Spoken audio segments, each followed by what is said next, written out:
Hi, this is a tier list for Summoner Wars. I'm going to place the summoners in my tier list. I'll talk a little about why I placed them there. The first one is going to be a Washi to summon elves. To nobody's surprise, I placed them on S, somewhat OP. And the reason for that is that I think they are an overall very strong faction, without doubt.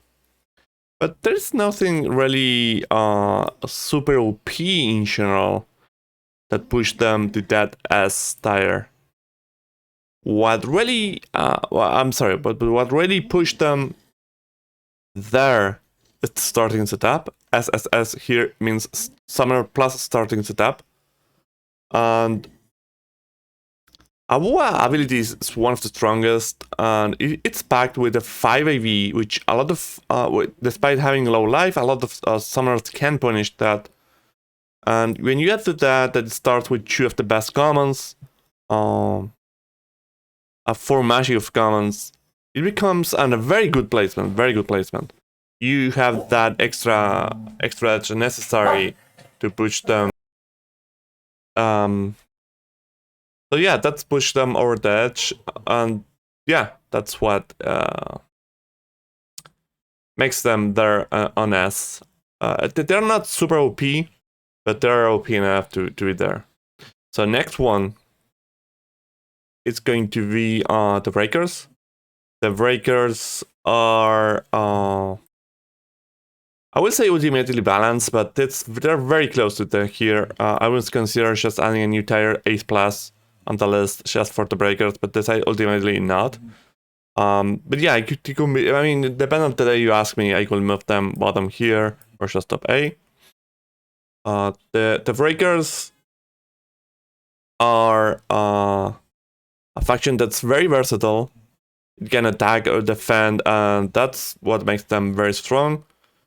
Ultimately, what pushed it to the over the edge is the set of commons.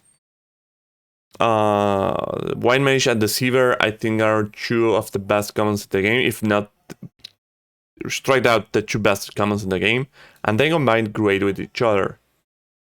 So why they're not as ultimately? Because it has weakness, unlike the 7 elves. I'm going to show my value of the different areas. I think that despite having very, very strong commons, I think the events are kind of weak. I mean, they're not super weak, obviously, but the main reasons the epic event mind control is, it feels an epic event, I no denying that, but it's not strong as an epic event, so to speak. I mean, it needs it's going to be very powerful and win the game, but it's very hard to play and find a situation to play it. And yeah, the Takulu has nice stats, but I think her ability is the weakest of all summoners.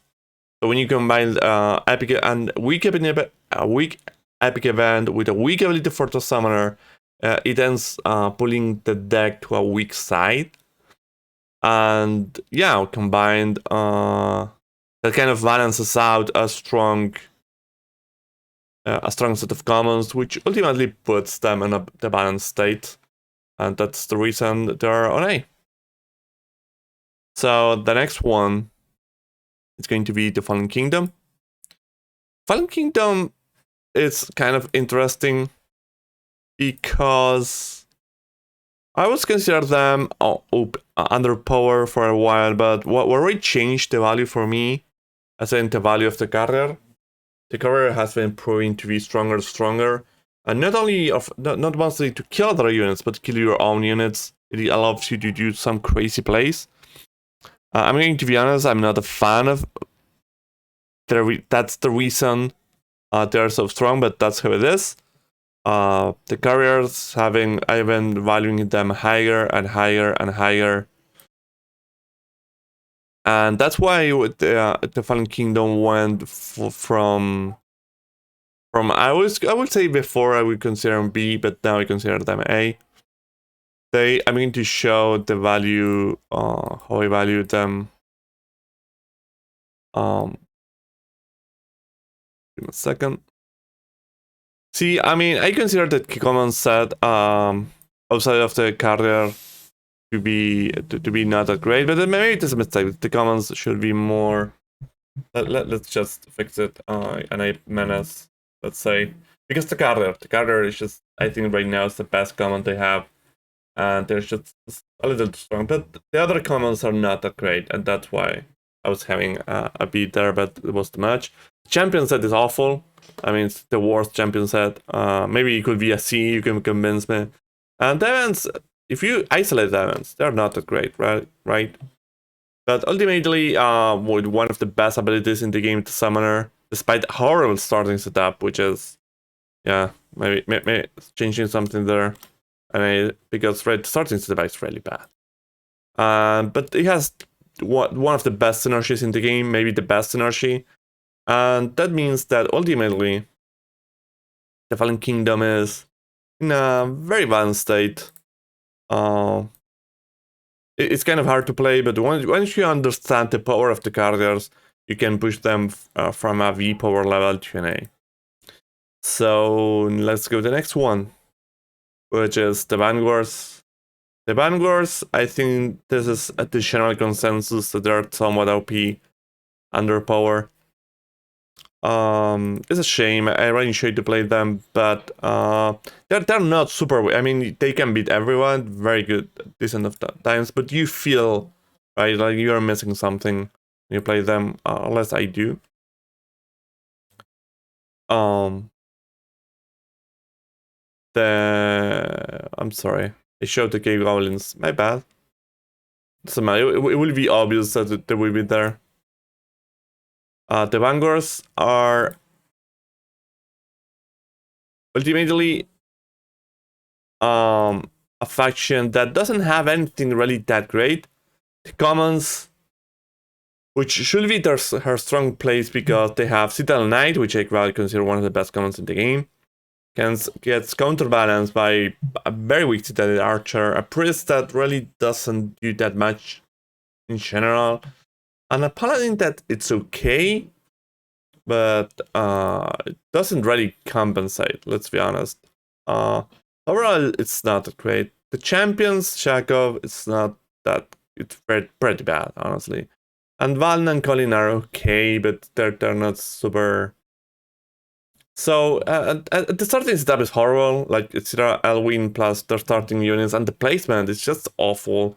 And when you have all that, despite having pretty strong events, as you see, I have them an Ace Plus in events, it just doesn't amount enough to be a balanced deck. So that's why I consider them kind of underpowered. I wish they had a better Archer, maybe.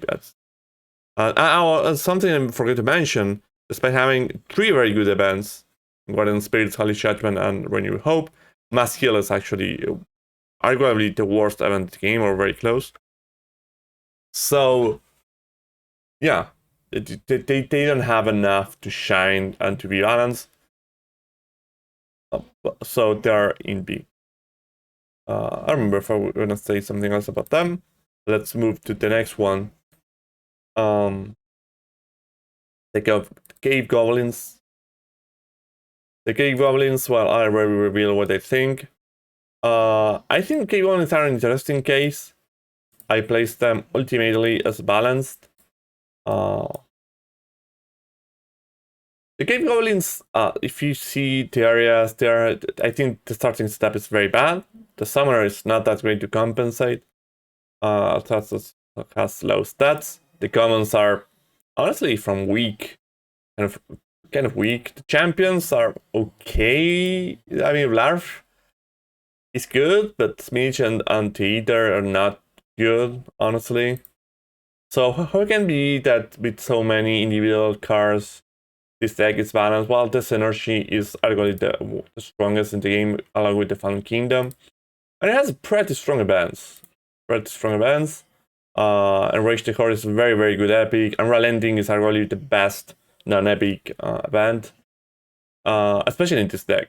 And Sneak is, I mean, it's functional. Pylon is not great, but still, it has its function. But overall, the synergy in the deck is on the roof. Arguably, the biggest synergy in the game and above Fallen Kingdom. And that's what compensates. It's just everything just fits so perfectly with each other. It's just such a teamwork that makes every individual piece is kind of weak, but when you add them up, they really can fight. I mean, I think ultimately, I think they're on the lower end. As you see, I have them right here on the total power and ace menace, but they're just balanced. They're strong. I wish that they were a little stronger. I wish the Ether was a little stronger. I wish the goblins was a little stronger, and I for sure wish that the starting setup was more playable. But despite all those weakness, they still managed to just become very competitive. Yeah, it's kind of amazing. If I have to say, well, the reason I had them on B for a long time is that they're very high variance, and that starting or not starting with them is a huge difference. When they start, they almost feel like an S sometimes, but when they don't start, they feel like a B. And yeah, I decided to ultimately just put them unbalanced. The next one is the polar dwarfs. The polar dwarfs are definitely here. I think they're the strongest. They have proven to be the strongest. I think at this point, almost nobody disagrees with that. And mostly the reason this happened is ice ram, double ice ram plus double glaze shift. It just wins the game. If you get 2 ice ram, 2 shift often, and you have 3 structures, I mean, yeah, it feels a lot, but just basically wins you the game. And even when you get the four cards, you just double ice ram plus shift. Just it's very hard to deal with. If you see, let's see how we have ranked stats. If you see in the other areas, I still think they're very strong. The champions are kind of weak, but I think the synergy. I don't know if it's the synergy of the bands, but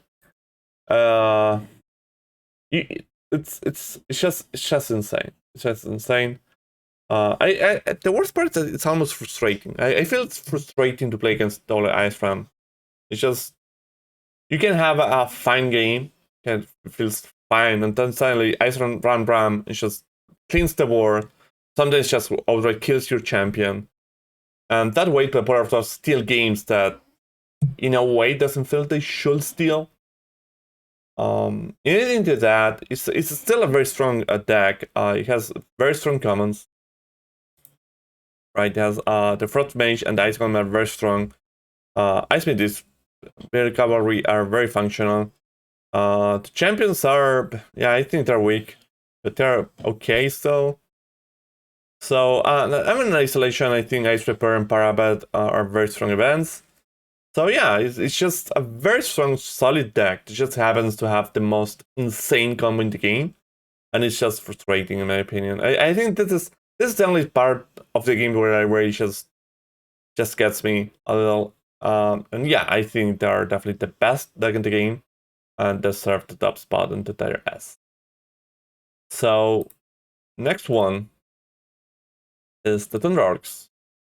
The Thunder Orcs are, I think, on balance. I think they're kind of the middle. They're kind of, I would say that really they're the most balanced faction because they're very in the middle.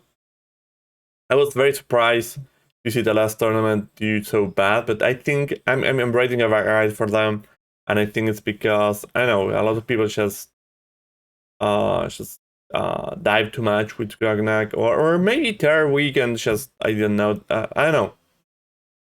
But so far, I don't feel that when I play them. I don't feel that from the theoretical point. So yeah, I think they're kind of balanced.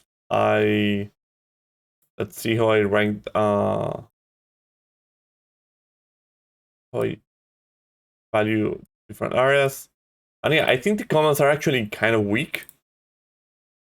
The Charger is not the best common, honestly. The Thunder Fighter is okay, but it's nothing special. Same with the Shaman. The Thrasher is pretty good, but that doesn't. like overall, it's just a weak set. I think it didn't have actually that much synergy. But I think to compensate for that, I think its starting setup is one of the best. Grognak is very strong summoner. Also, the champion set I think is arguably the best champ set. If you see the letters, I really think it's very strong. The 3 champs are playable. I think 2 of them are actually top tier. So I think that's part of the reason. The ends are pretty good too. So really, when you see this, you can see why I consider them still A minus. But yeah, I think they're a balanced faction, strong in different areas, weak in others, not great in synergy. I think that's why ultimately I place them where I do. So there's the final one, which is Vanguards. And I think actually now I think they're the true middle of the pack faction. The one that connects the kind of too strong with the kind of too weak. The results in the league and tournaments just made me change. I don't do well with them, but honestly, I have troubles facing them. I think they're my weakest faction. But the numbers speak for themselves. Not only those, I saw some numbers also from the app and from other people. They just really are very solid. So that's why they're in the middle of the pack. They're if you see them, I think Malaria has a little too low life, which is problematic in some matchup, in others doesn't matter. But if you see Devons are strong, commons are kind of strong. I mean, okay, Ember Archer and Ember Mage are not as strong, but I think they're I mean, I really like Guardian and Beast. And the champion set is, in my opinion, the second, actually the best. I mean, I don't know which I like more, this set or Toondorks, but they're both two of the best champion set in the game. And that's why when you see them, okay, yes, I have them in common B, but ultimately, yes, that they're strong enough in all areas that I consider them balanced. They have some weakness here, but it's not so bad.